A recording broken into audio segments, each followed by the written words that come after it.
Welcome to WBCS Guide YouTube channel. Dear aspirants, এখন আমরা করতে চলেছি ইন্ডিয়ান পলিটি লেকচার 4। ওকে, তো ইন্ডিয়ান পলিটি লেকচার 4 আমাদের অলরেডি 3টে লেকচার হয়ে গেছে কমপ্লিট। সেগুলো দেখার পরে তোমরা আজকে এই ভিডিওটি দেখছো, সেটাই আমি আশা করছি। এবং আজকে আমরা আগের ভিডিওতে মানে এই লেকচার 3তে আমরা করেছিলাম salient features of the Indian constitution. Indian কনস্টিটিউশনের যে গুরুত্বপূর্ণ বৈশিষ্ট্যগুলো রয়েছিল সেই বৈশিষ্ট্যগুলোর ফার্স্ট পার্ট দেখেছি। আজকে আমরা স্যালিয়েন্ট ফিচার্সের সেকেন্ড পার্ট দেখব। ওকে, পার্ট 2। আর তোমাদের বলে দিচ্ছি পিডিএফ, কম্পাইল্ড পিডিএফ মানে total salient features of the কনস্টিটিউশনের টোটাল পিডিএফটা এই ভিডিও ডেসক্রিপশনের লিঙ্ক দিয়ে দেবো। ওকে, আগের ক্লাসেরটাও এবং আজকেরটাও মানে দুটোকে একসাথে করে পিডিএফটা পাবে। তাই আগেরটা যদি ডাউনলোড করে রাখো তাহলে এটার ফার্দার ডাউনলোড করার দরকার নেই। আগেরটার মধ্যেও যা যা আছে এখানেও তাই আছে। ওকে, আচ্ছা চলো আজকে শুরু করি তাহলে স্যালিয়েন্ট ফিচার্সের বাদবাকি পার্টগুলো। ওকে, আচ্ছা তার আগে তোমাদের বলে দিই, শুরু করার আগে তোমরা জানো এই WBCS গাইডে আমি তোমাদেরকে জিএস পড়াচ্ছি, জেনারেল স্টাডিজ। ওকে, আর তোমরা যদি কেউ আমার থেকে ম্যাথ অ্যান্ড ইংলিশ শিখতে চাও তাহলে অবশ্যই এই ভিডিওর ডেসক্রিপশানে দেওয়া আমার আরেকটি চ্যানেল রয়েছে এক্সাম সলিউশন। সেই এক্সাম সলিউশনে তোমরা কিন্তু ভিজিট করতে পারো, আর যদি ভালো লাগে তো ওই চ্যানেলটিকেও সাবস্ক্রাইব করে রাখতে পারো। ওকে, আচ্ছা তাহলে এই ভিডিওর যে ক্লাস নোট সেই ক্লাস নোটগুলো পিডিএফ আকারে তোমরা পেয়ে যাচ্ছ ডেসক্রিপশানে। আর যারা অলরেডি মেম্বারশিপ গ্রহণ করেছো তারা কমিউনিটি পোস্টটাকে খেয়াল করবে, সেখানে তোমরা ফ্রি অফ কস্ট ডাউনলোড করার লিঙ্ক পেয়ে যাবে। ওকে, আচ্ছা তাহলে আগের দিন কি করেছি না, আমরা আগের দিন কিন্তু কতগুলো ফিচার্স কিন্তু পড়ে ফেলেছি। ওকে, তাহলে আগের দিনের পরে আজকে আমরা যে ফিচারটা পড়বো সেটা হচ্ছে directive principle of state policy. এই directive principle of state policy এটাকে আমরা সংক্ষেপে ডিপিএসপি বলে থাকি। সংক্ষেপে কি বলি? DPSP, directive principles of state policy. এইটার মধ্যেই না এর এই যে ফিচার কনস্টিটিউশনের এটার মধ্যেই লেখা রয়েছে। দেখো, ডাইরেক্টিভ মানে কি? নির্দেশাত্মক বা নির্দেশমূলক, প্রিন্সিপালস মানে কি? নীতি অফ স্টেট পলিসি। একটা রাজ্যকে, একটা দেশকে চালাতে গেলে, ভালো করে শোনো, একটা দেশ বা একটা রাজ্যকে চালাতে গেলে যে নির্দেশমূলক নীতিগুলো থাকে সেই নির্দেশমূলক নীতি। এবার কথা হচ্ছে যে কোনো একটা দেশ বা কোনো একটা রাজ্যকে চালানোর জন্য নির্দেশটা দেবে কে? মনে রেখো, এই directive principle of state policy এটা দিচ্ছে আমাদের কনস্টিটিউশন। ওকে, তাহলে আমাদের কনস্টিটিউশন ডাইরেকশন দিচ্ছে, পলিসিগুলো দিচ্ছে মানে চালানোর জন্য সরকারকে। Okay, directive principles of state policy আর এনলিস্টেড ইন পার্ট 4। ঠিক আছে, তাহলে এই directive principle of state policy মানে নির্দেশাত্মক নীতি অফ স্টেট পলিসি, রাজ্য পালনের জন্যে যে নির্দেশাত্মক নীতি সেটা কোথায় রয়েছে ভারতের সংবিধানের? না, সেটা ভারতের সংবিধানের 4th পার্টে রয়েছে, আর্টিকেল 36 থেকে 51। আর্টিকেল 36 থেকে 51-এর মধ্যে পার্ট 4 এর মধ্যে কিন্তু এই directive principle of state policy আলোচনা করা রয়েছে অফ আওয়ার কনস্টিটিউশন। ওকে, আচ্ছা, they are the instructions or directives. তাহলে এই যে ডিপিএসপি এটা অ্যাকচুয়ালি কি? এগুলো হচ্ছে the instructions or directives from the constitution. Constitution direction দিচ্ছে বা কনস্টিটিউশন ইনস্ট্রাক্ট করছে কাকে? To the centre and the states government, কেন্দ্র সরকার এবং রাজ্য সরকারকে কি করতে? That are to be kept in mind, সেগুলো মনে রাখতে হবে কি? While framing laws and policies. যখন তুমি দেশের নাগরিকের জন্যে কোনো আইন তৈরি করবে, কোনো নীতি যখন তৈরি করবে, তখন কেন্দ্র সরকার এবং রাজ্য সরকার উভয়কেই মাথায় রাখতে হবে যে ডিপিএসপি বলে কোনো একটা জিনিস কিন্তু কনস্টিটিউশন তোমাকে দিয়েছে। আর এই ডিপিএসপির ডিটেলসটা কি হয় এগুলো আমি ধীরে ধীরে পরে সমস্তটা করিয়ে দেবো, তোমাদের কোনো চিন্তা নেই। ওকে, আজকে যতটুকুন যা বলছি ততটুকুন বোঝার চেষ্টা করো। ক্লিয়ার হয়েছে? এই ডাইরেক্টিভ প্রিন্সিপাল অফ স্টেট পলিসির মধ্যে কি কি বিষয় থাকে, কোন আর্টিকেলে কি বলা হয়েছে সেগুলো সব বলবো। ওকে, পার্ট করে আলোচনা করব। দেখো, the DPSP have been adopted from the Irish constitution. খুব ভালো পয়েন্ট।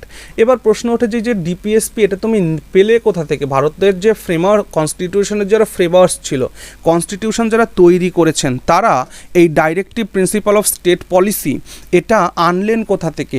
তারা কিন্তু একটা আইরিশ কনস্টিটিউশন থেকে ধার নিয়েছেন। ওকে, আইরিশ কনস্টিটিউশন। এবার সবথেকে বড় কথা হচ্ছে যে এই directive principle of state policy এর মধ্যে দিয়ে কী আছে, এর মধ্যে কী আছে অ্যাকচুয়ালি মনে রাখবে, এইটার মধ্যে সোশ্যাল অ্যান্ড ইকোনমিক জাস্টিস রয়েছে। দেখো, the directive principles were included in the constitution. এই ডিপিএসপিকে আমাদের ভারতের সংবিধানে ইনক্লুড করা হয়েছিল in order to provide social and economic justice to our people. আমাদের জনগণকে সামাজিক এবং অর্থনৈতিক বিচার, ন্যায় বিচার দেওয়ার জন্যেই এই ডাইরেক্টিভ প্রিন্সিপাল অফ স্টেট পলিসিকে রাখা হয়েছিল। Okay, its aim is to establishing a welfare state in India. এর মূল উদ্দেশ্য হচ্ছে ভারতের রাজ্যকে একটা ওয়েলফেয়ার স্টেটে পরিণত করা। Okay, where there will be no concentration of wealth in the hands of a few. যেখানে সমস্ত সম্পদের ভাগ সেটা যেন কোনো একটা অল্প সীমিত কিছু লোকের মধ্যে না থাকে। ভালো করে বোঝো, অ্যাকচুয়ালি ডিপিএসপির মাধ্যমে যেটা করা হচ্ছে, ডিপিএসপির মাধ্যমে ভারতবর্ষে সোশ্যালিজমকে কাজে লাগানো হচ্ছে। কাকে? সোশ্যালিজম। দেখো, বিভিন্ন ধরনের সোশ্যালিজম আছে। সোশ্যালিস্ট কথাটি বললেই আমরা বুঝে থাকি সমাজতান্ত্রিক। তো সমাজতান্ত্রিক মানে কি? আর সমাজতান্ত্রিক বললেই আমরা বুঝে থাকি কমিউনিস্ট সমাজতান্ত্রিক, তাই না? কমিউনিজম সোশ্যালিস্টের কথা বলে থাকি। আসলে সোশ্যালিস্ট কিন্তু বা সোশ্যালিজম কিন্তু এক ধরনের নয়। গান্ধিয়ান সোশ্যালিজম রয়েছে, বিভিন্ন ধরনের সোশ্যালিজম, এগুলো আমরা সব আলোচনা করব ধীরে ধীরে পরে কোনো এক সময়। হ্যাঁ, আজকের এই ভিডিওতে আলোচনা করতে গেলে এই অনেক লম্বা হয়ে যাবে এবং এইটা কমপ্লিট হবে না। তাহলে একটা কথা বলে দিচ্ছি আবার, কি না, directive principles of state policy এটা করার মূল উদ্দেশ্য হচ্ছে ভারতের সোশ্যালিজমটাকে ভালো করে রাখা। আর মনে রেখো, ভারতবর্ষের যে সোশ্যালিজম, সেই ভারতবর্ষের সোশ্যালিজমটা টোটালি গান্ধিয়ান সোশ্যালিজম।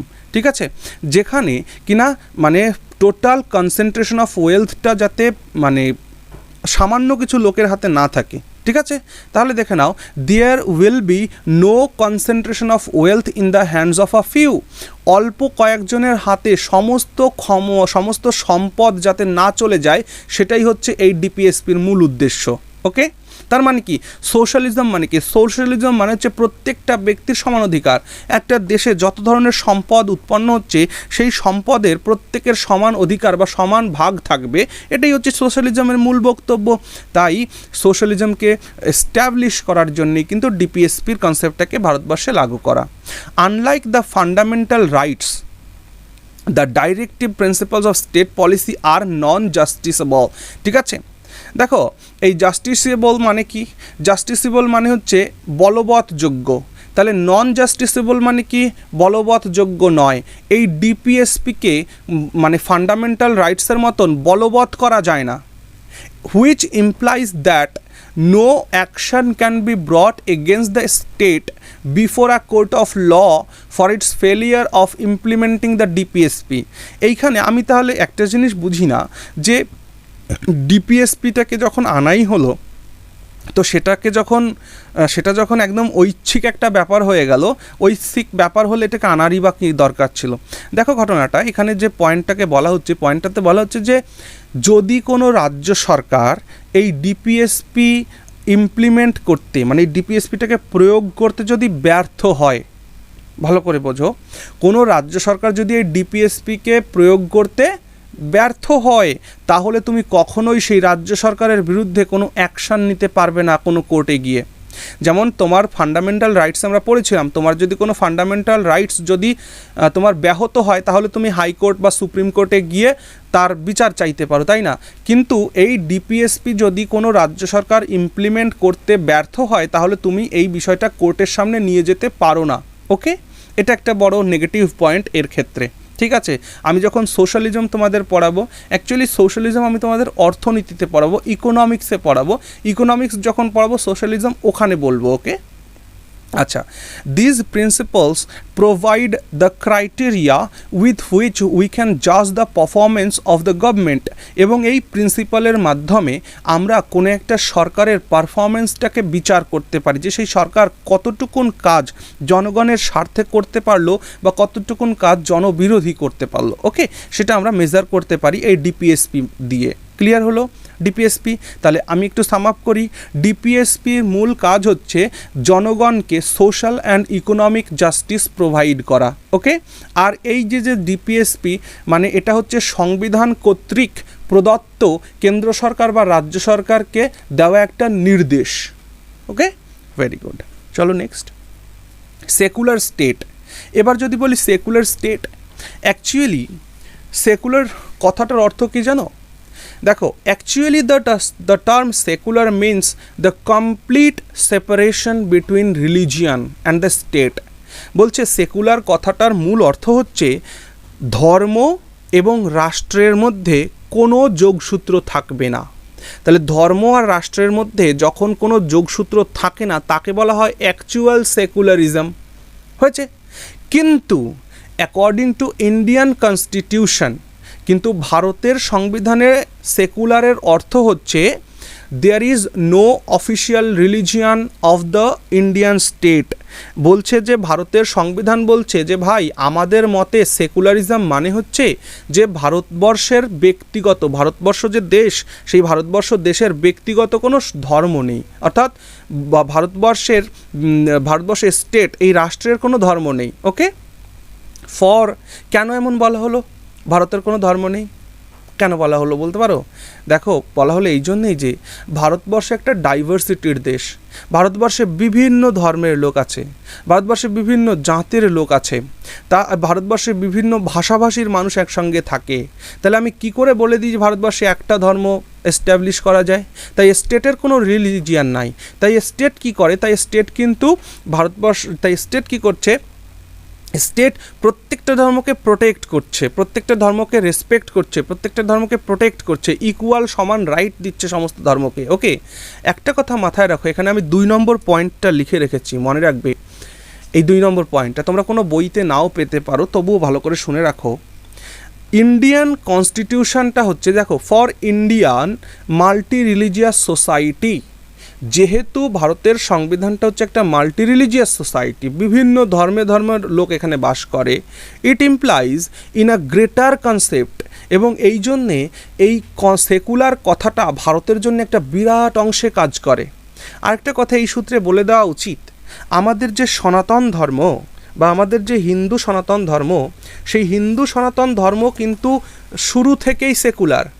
কেন সেকুলার বলছি? হিন্দু ধর্মে তুমি কিন্তু কোথাও দেখবে না যে কোনো শাস্ত্রগ্রন্থে বা কোথাও কোনো ধর্মগ্রন্থে বলা হচ্ছে তুমি হিন্দু হও, তুমি ভালো হিন্দু হও, তুমি ভালো হিন্দু হও।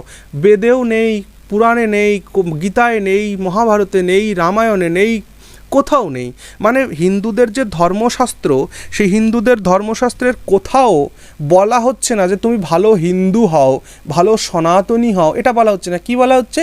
নরা ভব, মানে বলা হচ্ছে ভালো মানুষ হও। অর্থাৎ কি, এই পৃথিবীর মধ্যে সবথেকে প্রাচীন ধর্মের সভ্যতা ভারতের সভ্যতা।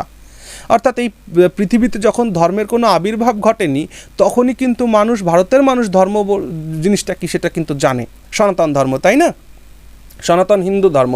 তো এই হিন্দু ধর্মের মানুষেরা কিন্তু আজীবনকালী ধর্মনিরপেক্ষ।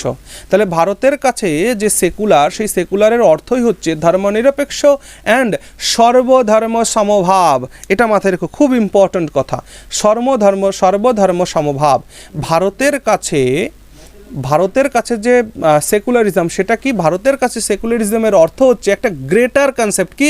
সর্বধর্ম সমভাব, সব ধর্মকে সমান ভাবনা করা, সেটাই হচ্ছে সর্বধর্ম সমভাব। আর যেখানে ভারতের যে সাহিত্য, ভারতের যে কৃষ্টি, ভারতের যে কালচার, ভারতের যে ধর্ম, সেখানে বারবারই বলা হচ্ছে যে ভারতবর্ষের ধর্মের মূল ভিত্তি হচ্ছে নরা ভব, মানুষ হও, মানুষ হয়ে ওঠো, ভালো মানুষ হও, এটাই তো সনাতন শিক্ষা দেয়। কিন্তু আবার ক্রিশ্চিয়ান, মুসলিম বা আরও যে সমস্ত ধর্মগুলো সারা বিশ্বে রয়েছে, তারা কি বলে যে ভালো মুসলমান হও, ভালো ক্রিশ্চিয়ান হও, ঠিক না? কিন্তু সনাতন হিন্দু ধর্ম কিন্তু কখনোই বলে না যে ভালো হিন্দু হও বা ভালো সনাতনী হও, তারা বলে ভালো মানুষ হও, নরা ভব, ওকে। আচ্ছা, সেই জন্যে ভারতবর্ষের প্রত্যেকটা মানুষের মনে কিন্তু এই জিনিসটা রয়েছে, সর্বধর্ম সমভাব। তাই বিদেশে যে অর্থে সেকুলারকে ব্যবহার করা হয়, আমাদের ভারতবর্ষে সেকুলারকে সেই অর্থে ব্যবহার করা হয় না। আমি আবার বলি, বিদেশে সেকুলারকে কিভাবে ইউজ করা হয়, এ কমপ্লিট সেপারেশন বিটুইন রিলিজিয়ান আর স্টেট, রিলিজিয়ান আর স্টেটের মধ্যে কমপ্লিট সেপারেশন। কিন্তু না, ভারতবর্ষে স্টেট কি করছে, ভারতবর্ষে স্টেট রিলিজিয়ানকে পজিটিভ ওয়েতে নিচ্ছে, মানে সেকুলারিজম কনসেপ্টটাকে পজিটিভ ওয়েতে নিচ্ছে। কেন?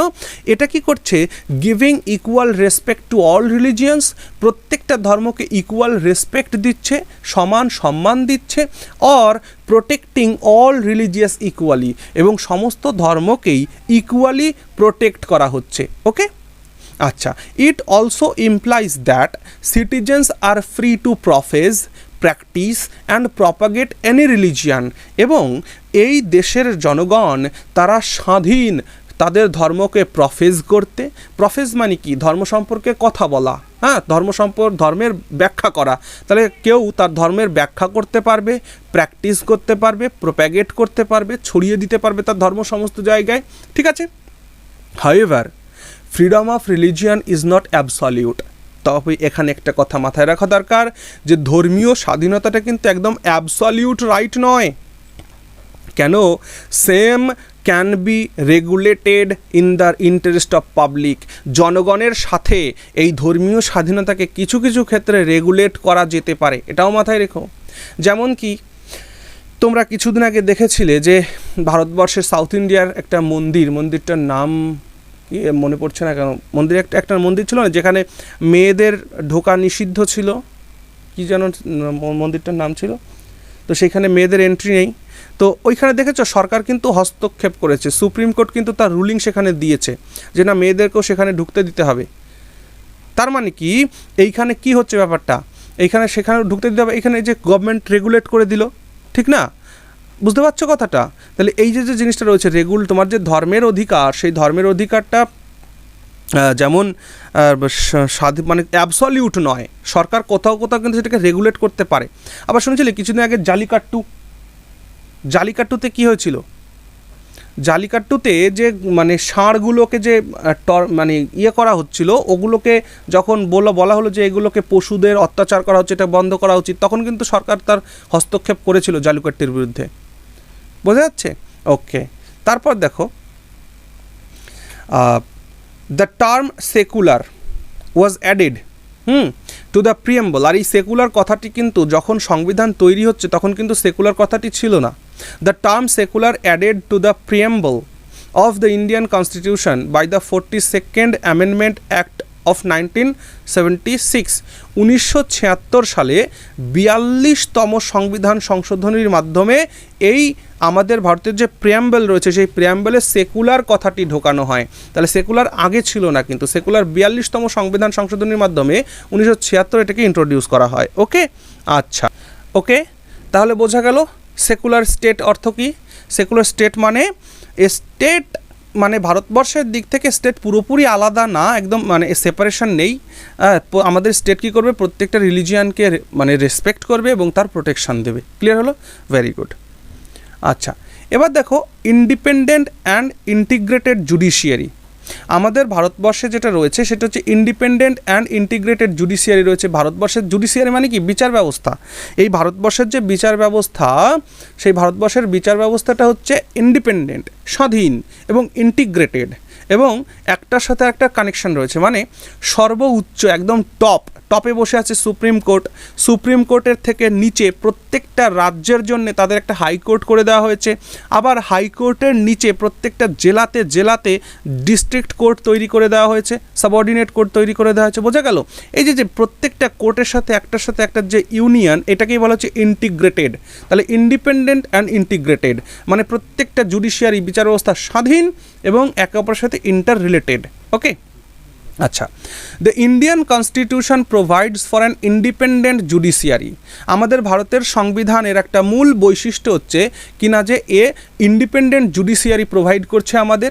The judiciary has been made independent of the executive as well as the legislature, যেমন করে এক্সিকিউটিভ অ্যান্ড লেজিসলেচার একে অপরের থেকে ইন্ডিপেন্ডেন্ট রয়েছে, ঠিক তেমনিভাবে জুডিশিয়ারিও ইন্ডিপেন্ডেন্ট রয়েছে এবং এদের উভয়ের হস্তক্ষেপের বাইরে রয়েছে।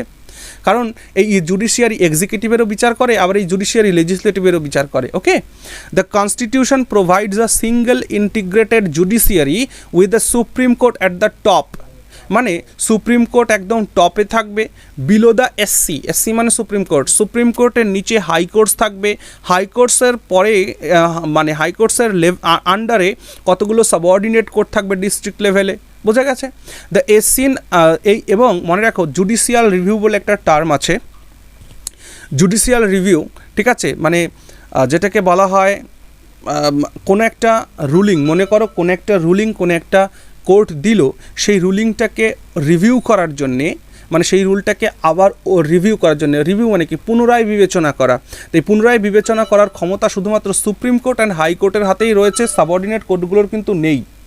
ওকে, এগুলো কিন্তু সাবঅর্ডিনেট কোর্টগুলোর কিন্তু হাতে এই জুডিশিয়াল পাওয়ারটা কিন্তু নেই, বোঝা যাচ্ছে। ওকে, দেখে নাও, এছাড়াও they have the power to dismiss any act of the legislature which is unconstitutional. আবার এই সুপ্রিম কোর্টের হাতে বা আমাদের জুডিশিয়ারির হাতে কিন্তু সেই ক্ষমতা দেওয়া রয়েছে, একটা এক্সট্রাঅর্ডিনারি ক্ষমতাটা, এই ক্ষমতা দেওয়া রয়েছে যে যদি কোনো লেজিসলেটার, হ্যাঁ, যদি কোনো লেজিসলেচার থেকে, মানে যদি কোনো যে কোনো জায়গা থেকে যখন আইন প্রণয়ন হচ্ছে, সেই আইনগুলো যদি, মানে সেটা স্টেট অ্যাসেম্বলি হোক বা সেন্ট্রাল পার্লামেন্টই হোক, সেখান থেকে দেখা যাচ্ছে যদি কোনো ধরনের আনকনস্টিটিউশনাল লজ বা অ্যাক্টস পাস হয়, সেগুলোকে কিন্তু সুপ্রিম কোর্ট বা হাইকোর্ট বা আমাদের জুডিশিয়ারি কিন্তু সেটাকে ডিসমিস করতে পারে। Okay, next point, judiciary acts as the interpreter of the constitution. Judiciary মানে বিচার ব্যবস্থাটাই হচ্ছে আমাদের ভারতবর্ষে সংবিধানের মুখপাত্র হিসাবে, সংবিধানের মুখপাত্র হিসাবে বা সংবিধানের ব্যাখ্যাকারী হিসাবে কাজ করে। Okay, it acts as the guardian of the liberties and fundamental rights of the citizens, এবং ভারতের জনগণের যে স্বাধীনতা এবং মৌলিক অধিকার তার মানে অভিভাবক হিসাবে কাজ করে আমাদের এই judiciary. Okay, the judges are appointed on the basis of their qualifications and cannot be removed easily. এবং যে সমস্ত জুডিশিয়ারির যারা পরিচালন করে যে বিচারপতি, সেই বিচারপতিদের কিন্তু তাদের কোয়ালিফিকেশন, তাদের ব্যক্তিগত যে যোগ্যতা, শিক্ষাগত যোগ্যতা, তার উপরে ভিত্তি করে তাদের নিয়োগ করা হয় এবং তাদেরকে সহজেই রিমুভ করা যায় না, একটা মানে একটা খুব ডিফিকাল্ট প্রসেসের মধ্যে দিয়ে গিয়ে তাদেরকে রিমুভ করতে হয়। ওকে, আচ্ছা, এগুলো আমরা সব ডিটেলসে পরবর্তী সময় পড়বো। ওকে, আজকে তুমি শুধু কি পড়ছো? আজকে তুমি সংবিধানের বৈশিষ্ট্য পড়ছো, আর এই বৈশিষ্ট্যগুলো নিয়েই তো ডিটেলস আলোচনা হবে। Next, people as source of authority. আমাদের যে সংবিধান, সেই সংবিধান বলছে যে দেশের সমস্ত ক্ষমতার অধিকারী হচ্ছে পিপল। দেশের সমস্ত ক্ষমতা মানে যত অথরিটি আছে, সেই অথরিটির সোর্সই হচ্ছে পিপল। কেন? The Constitution draws its authority from the people and has been promulgated in the name of the people. কনস্টিটিউশনটা তার ক্ষমতা পিপল থেকেই নিয়ে এসছে এবং পিপলের জন্য লাগু করছে। যেমন this is evident from the preamble of the constitution. আমাদের প্রিয়াম্বল, সংবিধানের যে মুখপাত্র বা প্রিফেস, প্রিয়াম্বল যেটা, সেটাকে দেখলেই, প্রস্তাবনা যেটাকে বলে, হ্যাঁ, তাহলে প্রিয়াম্বলটা হচ্ছে কনস্টিটিউশনের একটা মানে ওভারঅল চেহারা। একটা পুরো কনস্টিটিউশন আমি যদি না পড়ে শুধু যদি প্রিয়াম্বলের ওই প্রস্তাবনার কয়েকটা লাইন পড়ি, তাহলে আমি বুঝতে পারবো যে আমার সংবিধান আমাকে কি বলতে চাইছে। ওকে, তাই সেই সংবিধানে কি লেখা রয়েছে দেখো, উই, আমরা, দ্য পিপল অফ ইন্ডিয়া, আমরা ভারতের জনগণ, dash do hereby adopt, আমরা অ্যাডপ্ট করছি, এনঅ্যাক্ট অ্যান্ড গিভ, আমরা অ্যাডপ্ট করছি, এনঅ্যাক্ট করছি অ্যান্ড দিচ্ছি টু আওয়ারসেলস, আমাদের নিজেদেরকে, দিস কনস্টিটিউশন। মানে জনগণই হচ্ছে এই সংবিধানের মূল স্রোত, বোঝা গেছে, মানে শক্তির মূল স্রোত, বোঝা গেল? Very good. Universal adult franchise. দেখো, আমরা ভারতবর্ষে বাস করি, তো ভারতবর্ষে বাস করে আমরা কিন্তু অনেক বেশি সৌভাগ্যশালী, কারণ আমেরিকার মতন দেশ, তাদের প্রায় 100 বছরেরও বেশি সময় লেগেছিল এই মানে মেয়েদেরকে ভোটাধিকার দিতে। মানে আমেরিকার স্বাধীনতার পরবর্তীকালে 100 বছর সময় লেগেছিল যে মেয়েরা তাদের ভোটাধিকার পাবে কিনা, মানে ইউনিভার্সাল অ্যাডাল্ট ফ্র্যাঞ্চাইজ তারা করতে পারেনি, তারা শুধুমাত্র মেলরাই ভোট দিতে পারবে। আবার যদি আমরা ডেভেলপড কান্ট্রি হিসাবে অস্ট্রেলিয়ার দিকে, নিউজিল্যান্ডের দিকে তাকাই, তাহলে আমরা দেখব সেখানে কিন্তু ইউনিভার্সাল অ্যাডাল্ট ফ্র্যাঞ্চাইজ নাই, সেখানে মেয়েদের ভোটাধিকার নাই, সেখানে পুরুষরাই ভোট দেবে, মেল অ্যাডাল্টরাই ভোট দেবে। কিন্তু ভারতবর্ষ হচ্ছে ইউনিভার্সাল অ্যাডাল্ট ফ্র্যাঞ্চাইজ, মানে কি ভারতবর্ষের যে ব্যক্তির 18 বছর বয়স হয়ে গেল সেই কিন্তু ভোট করতে পারবে তার নিজের সরকারকে নির্বাচন করার জন্যে। বুঝতে পারা গেল? ওকে, তাই ইউনিভার্সাল অ্যাডাল্ট ফ্র্যাঞ্চাইজ বলতে কী বোঝানো হয়েছে, যে সেখানে এই যারা ভোট দেবে তাদের জন্য কোনো ডিসক্রিমিনেশন নেই, সে রিলিজিয়ান হোক, সেক্স হোক, কাস্ট হোক, সেখানে কোনো ধরনের মানে জেন্ডারের কোনো ডিসক্রিমিনেশন নেই, রিলিজিয়ানের কোনো ডিসক্রিমিনেশন নেই, রেস এর কোনো ডিসক্রিমিনেশন নেই, কাস্টের কোনো ডিসক্রিমিনেশন নেই। ওকে, আচ্ছা, কালারের কোনো ডিসক্রিমিনেশন নেই। ঠিক আছে, আর্টিকেল 326 অফ পার্ট 15 আমাদের সংবিধানের 15 নম্বর পার্টের 326 নম্বর আর্টিকেল প্রোভাইডস ইউনিভার্সাল অ্যাডাল্ট সাফ্রেজ। ঠিক আছে, অ্যাডাল্ট সাফ্রেজটাকে মানে সমস্ত ইউনিভার্সাল অ্যাডাল্টরা ভোট দিতে পারবে। Anybody who has completed 18 years of age, যে কোনো ব্যক্তি যে 18 বছর কমপ্লিট করেছে is eligible to vote in general elections, তাহলে সে জেনারেল ইলেকশনে ভোট দিতে পারবে। This is one of the most revolutionary aspects of Indian democracy, আর এটাই ছিল ভারতের ডেমোক্রেসির একটা বিরাট বড় রেভলিউশন। কেন, আমি একটু আগেই বলে দিলাম, আমেরিকার মতন দেশ তার 100 বছরের বেশি সময় লেগেছে মেয়েদেরকে ভোটাধিকার দিতে, এখনও অস্ট্রেলিয়া, নিউজিল্যান্ড তার মেয়েদেরকে ভোটাধিকার দিচ্ছে না। বুঝতে পারছো কেমন একটা অবস্থা? Very good. The voting age, তোমরা জানো ভোটিং এজ আগে ছিল 21 বছরে, মানে 21 বছর বয়স হলে ভোট দিতে পারতো, কিন্তু 1989 সালে 61তম সংবিধান সংশোধনের মাধ্যমে, সালটা খেয়াল রেখো, 1989 সালের 61তম অ্যামেন্ডমেন্টের মাধ্যমে, সংবিধান সংশোধনের মাধ্যমে 18 বছর থেকে 21 বছর, ঠিক 18 বছর থেকে 21 বছর বয়স, মানে 21 বছর থেকে 18 বছর বয়স করা হয়, মানে আগে ছিল 21 বছর, এখন 18 বছর করে দেওয়া হয়। তাহলে আগে 21 বছর হলে ভোট দেওয়া যেত, কিন্তু মানে 1989 এর 61তম অ্যামেন্ডমেন্টের পর থেকে 18 বছর কমিয়ে বয়স করা হয়। ওকে, তাহলে কি দাঁড়ালো, above 18 years people can vote, 18 বছর প্লাস হলেই তুমি ভোট দিতে পারবে। দেয়ার ইজ নো ডিসক্রিমিনেশন, সেখানে কোনো ভেদাভেদ নেই among religion, sex, caste etcetera. However it makes reservations of seats for এসসিজ and STs to provide them adequate representation, যদিও কোনো ধরনের ভেদাভেদ নেই, তবুও কিনা এসসিদের জন্যে, মানে শিডিউল কাস্টদের জন্যে, শিডিউল ট্রাইবসদের জন্যে কিছু মানে সিট সংখ্যা রিজার্ভ করে রাখা হয়েছে পার্লামেন্ট বা বিচার ব্যবস্থায়, প্রশাসন ব্যবস্থায়, যেখানে কিনা অ্যাডিকুয়েট রিপ্রেজেন্টেশন তাদের থেকে আসে, অর্থাৎ এসসি কমিউনিটি থেকে, এসটি কমিউনিটি থেকে তাদের যদি প্রপার রিপ্রেজেন্টেশন সেই পার্লামেন্টে গিয়ে পৌঁছতে পারে বা সরকারের বিভিন্ন ভূমিকায় অংশগ্রহণ করতে পারে, সেই জন্যে অ্যাডিকুয়েট রিপ্রেজেন্টেশনের জন্য মানে রিজার্ভেশন প্রথা চালু করে দিয়েছে আমাদের সংবিধান। ওকে, আচ্ছা, এমার্জেন্সি প্রভিশনস, খুব ভালো একটা পয়েন্ট। দেখো এমার্জেন্সি প্রভিশনস মানে আমরা দেখেছি যে আমাদের সরকার, কেন্দ্র সরকার, রাজ্য সরকার রয়েছে এবং তাদের মাথায় একজন নমিনাল হেড রয়েছেন, প্রেসিডেন্ট। তো সেই নমিনাল হেড প্রেসিডেন্টের মানে অ্যাকচুয়ালি কোনো কাজই নেই, সে নমিনাল হেড, কিন্তু এই একমাত্র ক্ষমতা যেটা প্রেসিডেন্টকে দেওয়া হয়েছে সেটা কিন্তু এই এমার্জেন্সি পাওয়ার। তাই মনে রেখো, the constitution vests extraordinary powers to the president to declare emergency in the country. কোনো দেশে এমার্জেন্সি বা জরুরি অবস্থা ঘোষণা করতে পারেন president. There are various reasons of emergency situation as given below, এবং দেশে কোন কোন ক্ষেত্রে এমার্জেন্সি লাগু করা যেতে পারে তার রয়েছে নিচে বর্ণনা করা। দেখো, ভারতবর্ষের সংবিধান অনুযায়ী দেশে 3 ধরনের এমার্জেন্সি ডিক্লেয়ার করা যায়। Number 1, national emergency, article 352, 352 number article অনুযায়ী ন্যাশনাল এমার্জেন্সি বা জাতীয় জরুরি অবস্থা ঘোষণা করা যায়। কেন? It caused by war, external aggression or armed rebellion.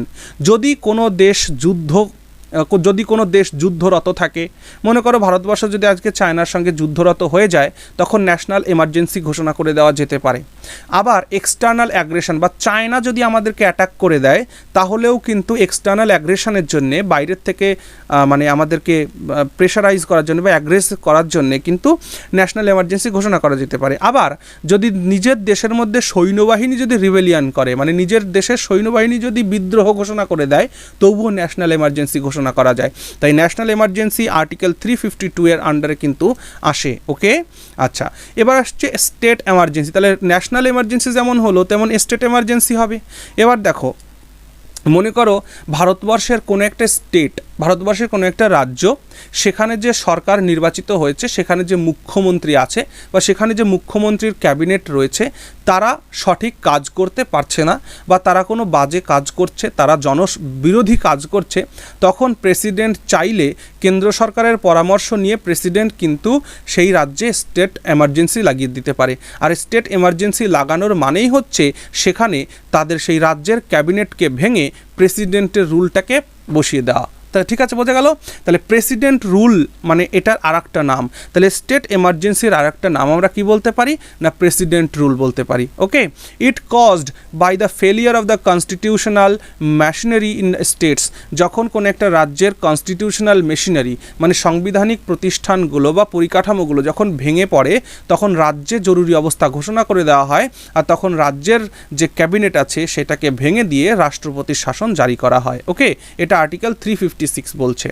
এবং মনে রেখো আরেকটা এমার্জেন্সির কথা বলা হচ্ছে, সেটা হচ্ছে ফাইন্যান্সিয়াল এমার্জেন্সি বা ফিনান্সিয়াল এমার্জেন্সি, মানে অর্থনৈতিক জরুরি অবস্থা, যেটা আর্টিকেল 360 বলছে। আর্টিকেল 360 অনুযায়ী ফিনান্সিয়াল এমার্জেন্সি ভারতবর্ষ ঘোষণা করতে পারে কখন, যখন ভারতবর্ষ ফিনান্সিয়াল ব্যাংক্রাপসির সম্মুখীন হবে, যখন ভারতবর্ষ অর্থনৈতিকভাবে দেউলিয়া হয়ে যাবে, তখন কিন্তু ভারতবর্ষে ফাইন্যান্সিয়াল এমার্জেন্সি ঘোষণা করা যায়। তবে সৌভাগ্যের ব্যাপার এই যে never imposed in India yet, ভারতবর্ষে এই ফাইন্যান্সিয়াল এমার্জেন্সি এখনও কখনো লাগু হয়নি। ওকে, আচ্ছা, সিঙ্গেল সিটিজেনশিপ এটা একটা গুরুত্বপূর্ণ জিনিস, ভালো করে বোঝো যে ভারতীয় কনস্টিটিউশন আমাদেরকে দিয়েছে সিঙ্গেল সিটিজেনশিপ, মানে একটি মাত্র নাগরিকত্ব দিয়েছে। তাহলে তার আগে একটু আমেরিকা নিয়ে আলোচনা করা উচিত। আমেরিকাতে যেটা হয়, আমেরিকাতে ডুয়াল সিটিজেনশিপ রয়েছে, মানে তুমি যদি একজন আমেরিকার বাসিন্দা হও তাহলে তোমাকে একটা আমেরিকান সিটিজেনশিপ তো দেওয়াই হলো, তা সহ আমেরিকায় যে আরও 50টি স্টেট রয়েছে, সেই 50টি স্টেটের তুমি যে স্টেটের নাগরিক হবে সেই স্টেটের তোমার একটা নাগরিকত্ব দেওয়া হবে। বোঝা গেল? অর্থাৎ আমাদের ভারতবর্ষ যদি আমেরিকাকে বানিয়ে ফেলি, তাহলে কি হয়ে যাবে, আমরা যারা পশ্চিমবঙ্গে বাস করি তাহলে আমরা একটা নাগরিকত্ব পাবো কি, যে সিটিজেন অফ ওয়েস্ট বেঙ্গল এটা পাবো, আর একটা পাবো সিটিজেন অফ ইন্ডিয়া। কিন্তু ভারতবর্ষে সেই সিস্টেম নেই। ভারতবর্ষের যে কোনো নাগরিক দেশের যে রাজ্যেই বসবাস করুক না কেন, তার জন্য একটা ইউনিক সিটিজেনশিপ রয়েছে, সেটা হলো Indian citizenship. Okay, there is no separate citizenship of state, এখানে রাজ্যের কোনো সিটিজেনশিপ নেই। বোঝা গেল? আর এই যে এক নাগরিকত্ব, এই এক নাগরিকত্ব কি করে না, it strengthen national unity and national integrity, এটা আমাদের ইউনিটি অ্যান্ড ইন্টিগ্রিটিকে বাড়িয়ে তোলে। আমি যখন প্রিয়াম্বল তোমাদের পড়াবো সেদিন আমি এই জিনিসটা আলোচনা করব যে ইউনিটি আর ইন্টিগ্রিটি দুটোকে কেন ইউজ করা হলো। ইউনিটি মানে ঐক্য, ইন্টিগ্রিটিও মানে ঐক্য। তাহলে ইউনিটি অ্যান্ড ইন্টিগ্রিটি দুটোকে কেন ইউজ করা হলো একসাথে? এই দুটোকে ইউজ করা হলো একসাথে, মনে রেখো ইউনিটি মানে কি? ইউনিটি মানে হচ্ছে যে একটা সমন্বয়, ঠিক না, একটা ঐক্য। আর ইন্টিগ্রিটি, ইউনিটিটা কেমন? ইউনিটিটা হলো অফিসিয়াল। আর ইন্টিগ্রিটিটা কেমন? ইন্টিগ্রিটিটা আমাদের মাইন্ডসেট, আমাদের অন্তর থেকে আসে, আমাদের মন থেকে আসে। তাহলে ইউনিটিটা হচ্ছে খাতা কলমে দেখানো একটা ইউনিটি, মানে যেটা অফিসিয়াল। কিন্তু ইন্টিগ্রিটি কথাটা যখন ইউজ করা হয়, মনে রেখো ইন্টিগ্রিটি মানে হচ্ছে মন থেকে ঐক্য। দেখো আমাদের ভারতবর্ষের মধ্যে দেখো সেই মনে করো কেরালার থেকে একজন নাগরিক, সে বলছে আমি ইন্ডিয়ান, আমি পশ্চিমবঙ্গ থেকে আমি বলছি একজন ইন্ডিয়ান, কেউ একজন মনে করো সেই রাজস্থানের কোন মরুভূমির মধ্যে আছে সেও বলছে আমি ইন্ডিয়ান, আবার লাদাখে চলে যাও পাহাড়ের কোনো এক প্রান্তে বসে আছে সে বলছে ইন্ডিয়ান, জম্মু কাশ্মীরে চলে যাও জম্মু কাশ্মীরের কোন পাহাড়ের একটা ছোট্ট একটা অংশে ভ্যালিতে রয়েছে সেখান থেকে সে বলছে ইন্ডিয়ান। তার মানে বুঝতে পারছো যে ভারতবর্ষের এই যে একটা নাগরিকত্ব, সিঙ্গেল সিটিজেনশিপ, এর জন্যে যে ইন্টিগ্রিটি, একটা সকলের মনের মধ্যে যে ঐক্য, সেই মনের মধ্যে ঐক্যটাকে ইন্টিগ্রিটি বলা হয়। ওকে, তাহলে সিঙ্গেল সিটিজেনশিপ আমাদের কনস্টিটিউশন আমাদেরকে প্রোভাইড করেছে। ক্লিয়ার হলো? Very good. নেক্সট এবার আমরা দেখব লাস্ট আমাদের ফিচার্স।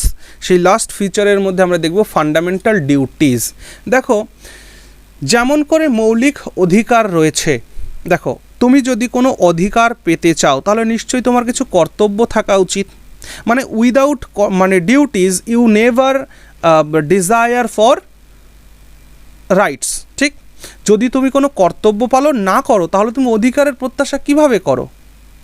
দেখো, মনে করো তোমরা যখন যে যারা ভিডিও দেখছো তারা যদি তোমাদের যদি ডিউটি না থাকে তাহলে তোমরা মানে কি করে রাইটসটাকে আশা করো কী করে?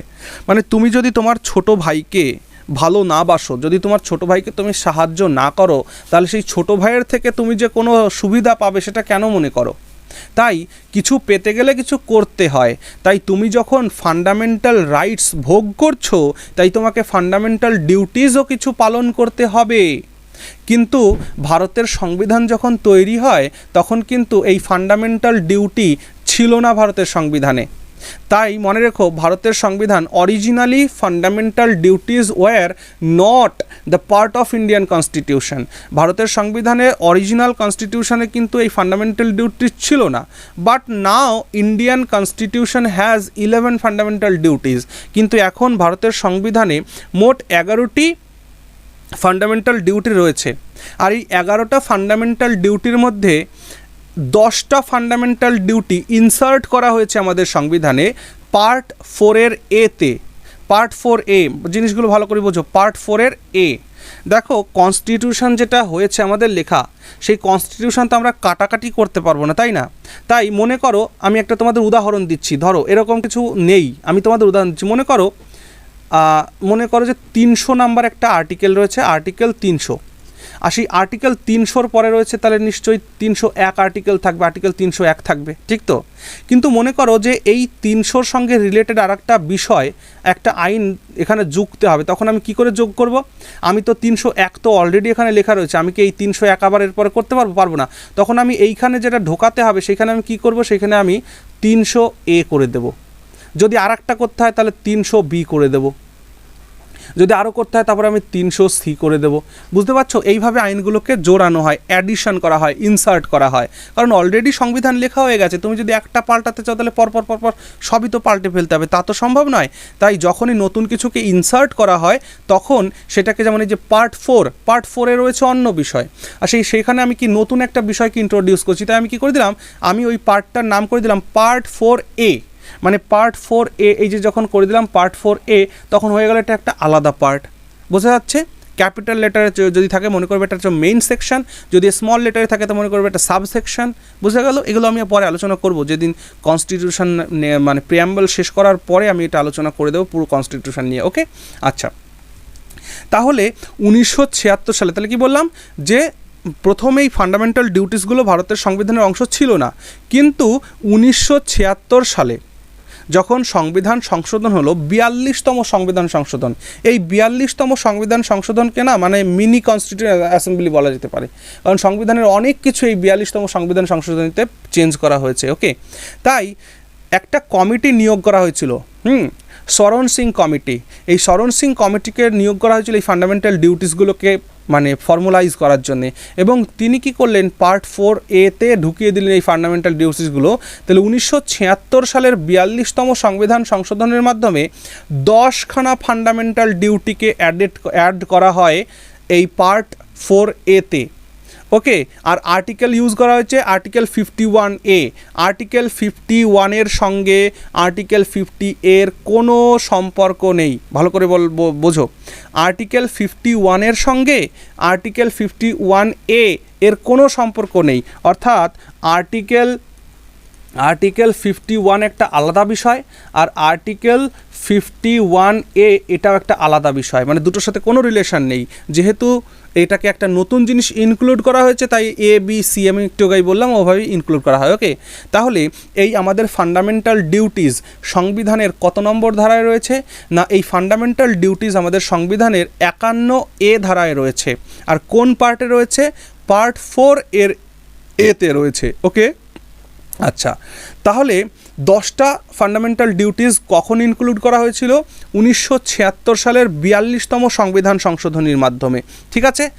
আর একটা মানে 11টা ফান্ডামেন্টাল ডিউটিস আছে মোট, আর একটা যে 11 নম্বর ফান্ডামেন্টাল ডিউটি, সেই 11 নম্বর ফান্ডামেন্টাল ডিউটি ইনসার্ট করা হয়েছিল 2002 সালে, অর্থাৎ 86তম সংবিধান সংশোধনীর মাধ্যমে।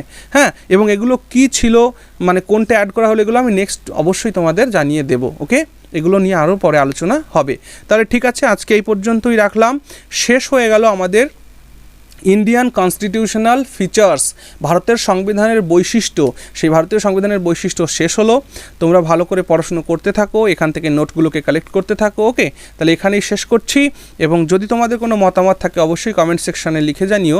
আর যদি ভিডিওটি ভালো লাগে তো লাইক করে দিতে পারো, অসুবিধা নেই। ডিসলাইকও করতে পারো, কিন্তু ডিসলাইক করলে কারণ জানাবে কেন ডিসলাইক করলে। ওকে, যাতে কিনা আমি পরবর্তী সময় আমার নিজেকে রেকটিফাই করতে পারি। ওকে, ঠিক আছে, তাহলে শেষ করছি এখানেই।